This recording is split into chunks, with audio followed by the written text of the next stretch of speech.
Hello guys and welcome to this video. Today we're gonna be looking at two top lane Swain games. First game against Renekton, second game against Sylas. Remember, all melee matchups, you need to be pressuring them with Q spam. Don't just allow them to walk up and see us for free. Try and hit them every time, unless you're gonna miss minions because of it. Then go for the minions first.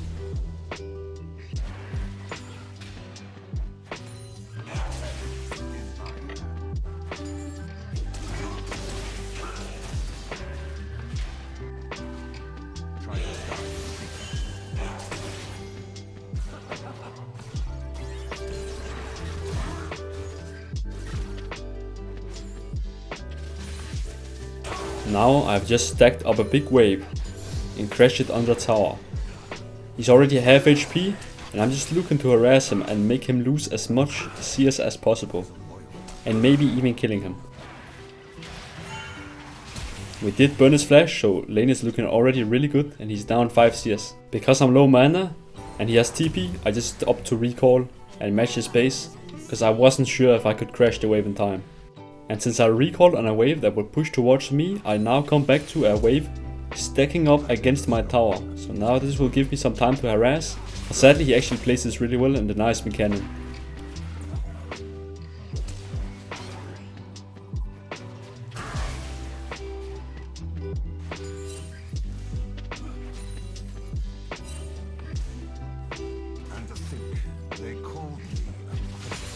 I see Jarvan on Raptors, and since Orianna has prio, I just opt to go and help her quick, so we can maybe even kill Jarvan. Look here how I walk with my E to make sure it lands.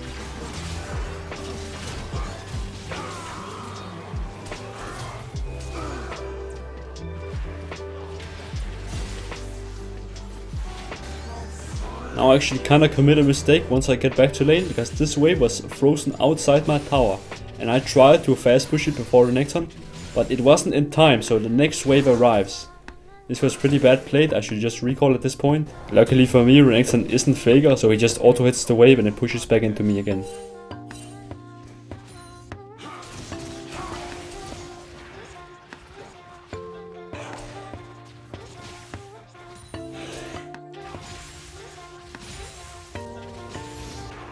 I have much better items than Renekton and I have already poked him down, so when he double E's on top of me, just use your ult, quickly use R2 to slow him and try and run him down. Sadly I fumbled the E, I would have killed him otherwise. Nonetheless, it's still 100% worth for me. I now get some prio and I can quickly push out the wave, increasing my lead even further. I go for a pretty smart E here where I pull Renekton into tower range. And some might ask me now, Husum, why don't you just freeze this wave? Why do you just Q it? But it's because Belwith is looking for Herald, okay? And I need to help her. Belwith needs Herald. So I can't just be standing top AFK freezing the wave. That's why I insta-shove it.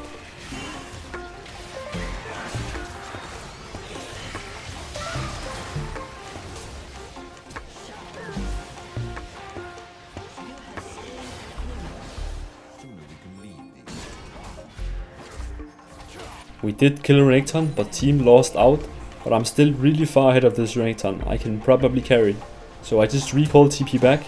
Now I have my Rod of Ages. I am insanely strong now. I can probably 1v2 if jungler comes, because Rod of Ages gives such a good 1v2 power because of the HP, Eternity passive, and like pretty okay AP numbers. Because Renekton just keeps fighting me, I can just ult and ghost him. Look, now I R2 and then throw my E. When he's slowed, it's really hard to miss your E. And as I always say, after kill, push out the wave, recall. Don't just stay and hit the tower, greed for plates. Most of the times it's just more work to recall, so you don't lose tempo.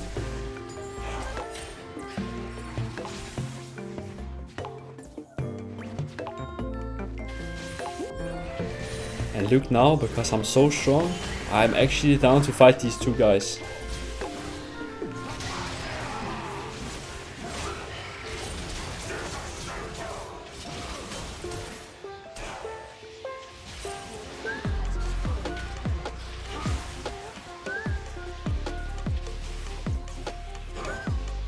I mess up my W and they both get away. But nonetheless, I've now wasted 2 enemies' time and my teammates are getting more breathing room because of my dominance in top lane.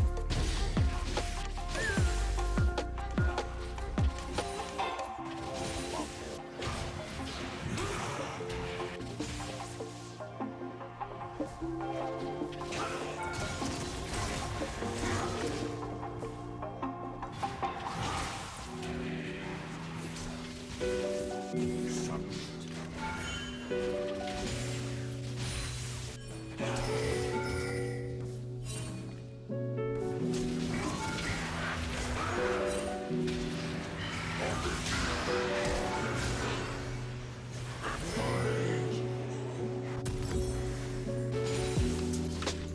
I've broken tower now, I need to try and spread my influence to the map. So just push out the way and run mid. Hover mid, look for fights. I'm way stronger than their top laner.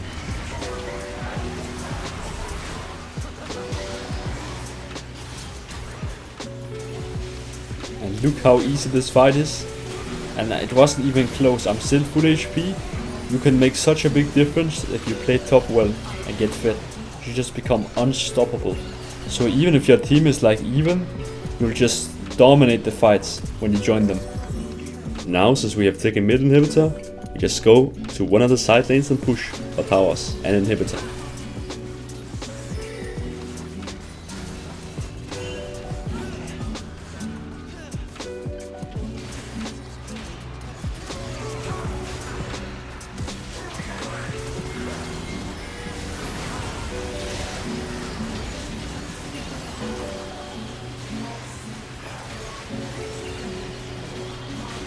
Since I have TP and Baron is spawning soon, I just drop into bot side and apply pressure.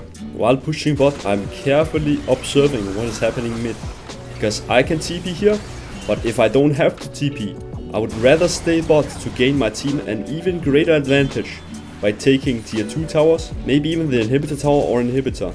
And look, it paid off really good by not TPing, because I could see that my team were actually just winning without me, so I got to push 2 bot towers and an inhibitor now. Sometimes you really need to be a little disciplined with your TP and not just instantly TP.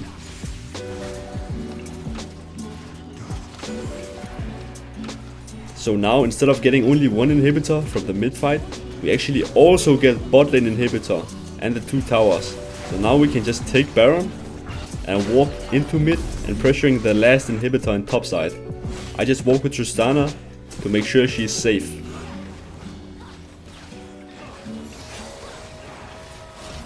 I am very tanky at this point, so once the team fight starts, I just run forward, create space for my team.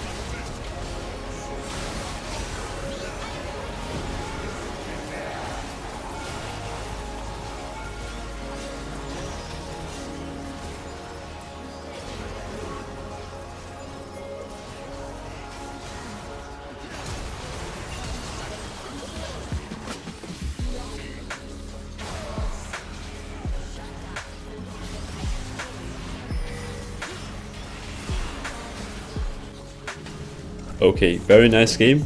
Let's take a look at Swain vs Sylas top. Again, just like in mid lane, this matchup is all about spacing and abusing early level range to melee advantage. You need to be harassing him.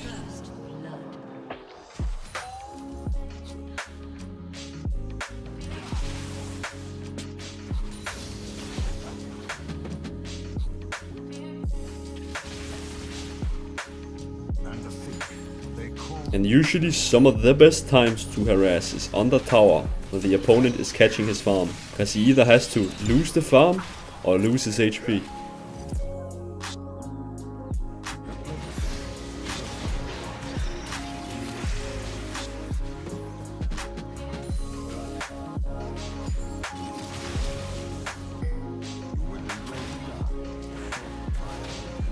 And take a look what I do now. Because the wave is closer to his side, it will slow push into me if I only last it and he only lasts it.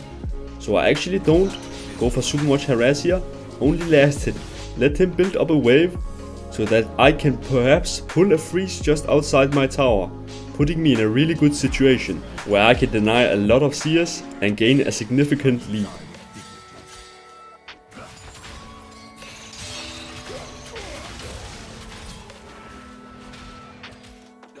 I have successfully pulled off the freeze now. Now I just need to make sure he can't crash it, meanwhile harass him as much as possible. Sadly, he actually plays this really well, but we trade 1 for 1 and I get back in time to pull another freeze, so it's actually still worth it for me because he lost way more CS than I did.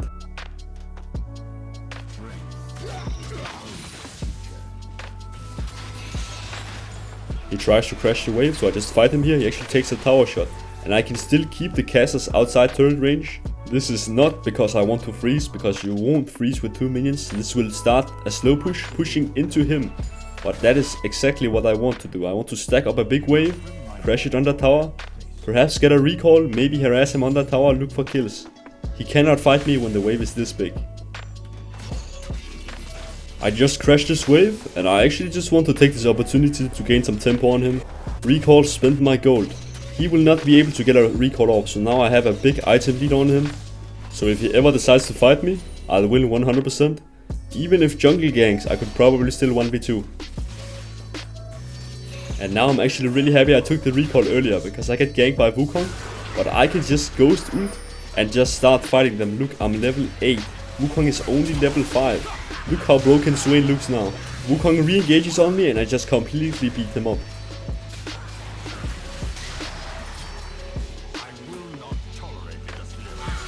And Sylas is maybe a little tilted and I hit him with an E extend. So I actually just 1v2 and I'm almost full HP still. This is why it's really good to get an item lead on enemy. You need to take good quality bases that will gain you an item lead at smart timings, just like I did. I get back to the wave and I just pull it. So it's frozen outside my tower because I am 10 times stronger than Sylas. So I will try and make it hard for him to farm. He all-ins to crash the wave because he don't want to lose too much CS. So now I just pick a fight with him. I'm fine clearing just the wave. Just look, this is the result of me pulling the wave. Is I don't have the freeze anymore, but I took 50% of his HP and his flash. Only because I pulled the wave. This is all because of the wave pull earlier. And now he's stuck under tower again. And I can make my next move, trying to harass him even more. Maybe sending him back in base. So I can grow an even greater advantage. And I could have gotten a really great advantage here, but I misclicked the tower, so it is what it is. Nonetheless, we still get a big lead on Sylas, and now he just rage TPs half HP and tries to all-in me. So yeah, I won't tolerate that. So I just put him down to 1 HP again. If he decides to stay, he will just die, and if he recalls, he will lose minions again. Now I'm just ready to Q him instantly. And yeah, top lane is pretty over at this point. And all of this is happening in Master Plus. Complete dominance over top lane. And now because I pushed the wave and Drake is up, I actually decide to run down for a roam. To try and do some top lane impact. Because if you look at the score, it's 10-9. My team's actually losing pretty hard. One of the only lanes that's really dominating right now. So I want to extend that lead to the others. Because I can carry this game. So I just push in the waves top now and get the tower so I have more space to roam. When top tower is gone, you can push the waves further in, giving you more time to run around the map.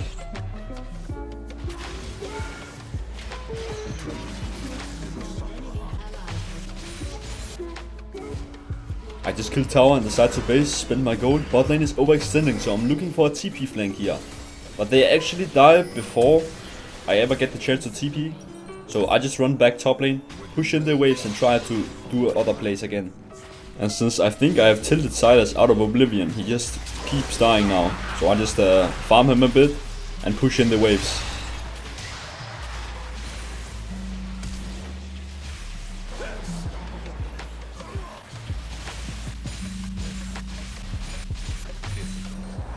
After doing some more farming, I can see Varus is approaching me like he has backup. So I decide to try and ghost and run out of here. All I need to do is stay out of range of Varus ult. But sadly he flash ults me. But hope is still not lost. I'm very tanky and I have ghost ult. I can probably kite it. I make it out and this is so valuable for the team. Because I just took flashes, ultimates, and wasted 3 enemies' time. Meanwhile my team secures objectives around the map. And it's looking really grim for enemy team.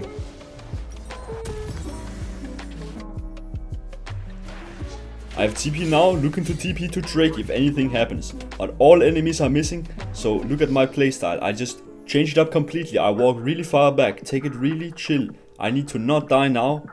And then wait for my team to push, then I can start pushing top here. I don't really get any good TP chances here. So I just keep hitting the tower and since Sylas arrives, I decide just to run in mid now, from a flank.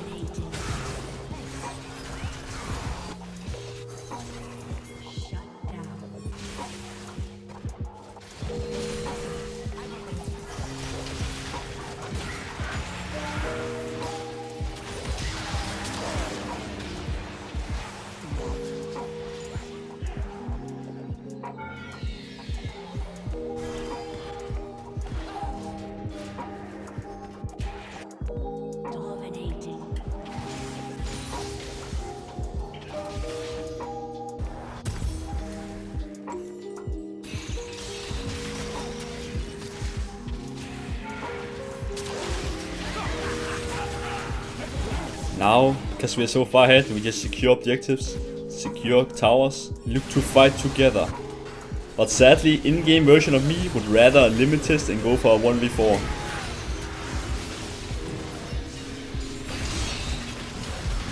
So that wasn't the smartest thing to do, but I got a little unfocused. So I need to focus up again. We should have just taken a chill mid, wait for Yon to push out bot, and then we can all approach their base as a team. Not this running in alone playstyle here, it was really bad. We do it more correct now, so we just all 5 group with Herald mid and look to fight them front to back with my team.